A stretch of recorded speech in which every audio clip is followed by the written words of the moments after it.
पुण्यात बेकायदेशीर धर्मांतराच्या आरोपावरून 2 गुन्हे दाखल करण्यात आलेले होते आणि या गुन्ह्यामध्ये महाराष्ट्र धर्म स्वातंत्र्य अधिनियम 2026च्या या कायद्यान्वये यामध्ये गुन्हे दाखल करण्यात आलेले होते आणि हा गुन्हा 5 ऑगस्ट आणि 9 ऑगस्ट रोजी दाखल करण्यात आलेला होता। पहिला गुन्हा जो होता तो फुरसुंगी आणि दुसरा जो होता तो खडक पोलीस स्टेशनच्या। या दोन्ही पोलीस स्टेशनमध्ये भारतातील हा जो महाराष्ट्र धर्म स्वातंत्र्य अधिनियम 2026चा जो कायदा आहे या कायद्यान्वये दोन्ही या पोलीस स्टेशनमध्ये गुन्हे दाखल करण्यात आलेले होते।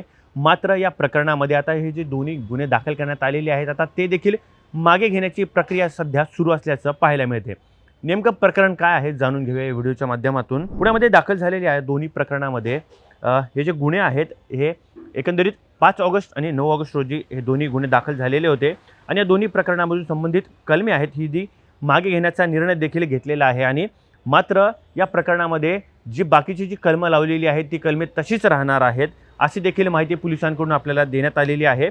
सरकारी अधिसूचनेनुसार महाराष्ट्र धर्म स्वातंत्र्य कायद्याची याची जी अंमलबजावणी आहे ही आहे 26 ऑगस्ट 2026 पासून होणार आहे। मात्र त्याआधीच 5 ऑगस्ट आणि 9 ऑगस्ट रोजी एकंदरीत खडक पोलीस स्टेशन या ठिकाणी या ज्या कलमं आहेत त्या ठिकाणी लावलेल्या आपल्याला पाहायला मिळतात आणि फुरसुंगी पोलीस स्टेशनमध्ये या प्रकरणामुळे आता एकंदरीत पोलिसांच्या कार्यपद्धतीवर एकंदरीत प्रश्न देखील निर्माण सध्या उद्भवलेला आपल्याला पाहायला मिळतोय। मुख्य म्हणजे या दोन्ही प्रकरणामध्ये एक महत्त्वाची बाब आहे की पोलिसांच्या निदर्शनास ही बाब का आली नाही की एकंदरीत जर महाराष्ट्र धर्म स्वातंत्र्य अधिनियमाच्या या कलमानुसार हे गुन्हे दाखल करण्यात आलेले होते मात्र कायदा या तारखेला प्रत्यक्षात लागूच केलेला नव्हता तरी देखील पोलिसांकडून ही कलमे कसं काय लावण्यात आलेली आहे असा प्रश्न आता सामान्य नागरिकांकडून देखील उपस्थित केला जातोय। यामध्ये पुणे पोलीस उपायुक्त अमितेश कुमार यांनी एक स्पष्ट भूमिका देखील मांडलेली आपल्याला पाहायला मिळते की एकंदरीत अधिनियमांची कलमे मागे घेण्यात आली असली तरी देखील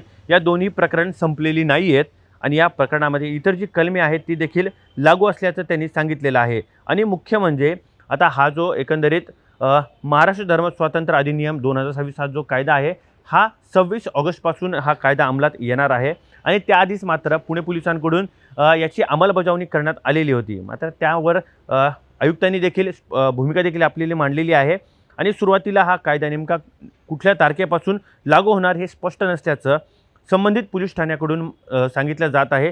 त्यामुळे ही कलमे त्यांच्याकडून आधी लावण्यात आलेली होती। मात्र आता सरकारी अधिसूचनेनुसार 26 ऑगस्ट रोजी ही अंमलबजावणी तारीख याची स्पष्ट देखील जाहीर करण्यात आलेली आहे। त्यामुळे आता हा कायदा लागू होण्यापूर्वी एकंदरीत पोलिसांनी ही जी कलमे जी लावली होती ती देखील मागे घेतलेली आहेत। आता या प्रकरणामध्ये नेमकं आधीची कलमे आहेत मात्र आता एकंदरीत आता ही जी नवीन कलम देखील लागू करण्यात आलेलं आहे हे सध्या तरी मागे घेण्यात आलेलं आहे। आता नेमकं या प्रकरणामध्ये आणखीन कोणकोणत्या एकंदरीत कलमे देखील लावल्या जातील हे देखील पाहणं आता महत्त्वाचं ठरणार आहे। व्हिडिओ जर्नलिस्ट पूजासोबत अमित मुंडेक, पुणे।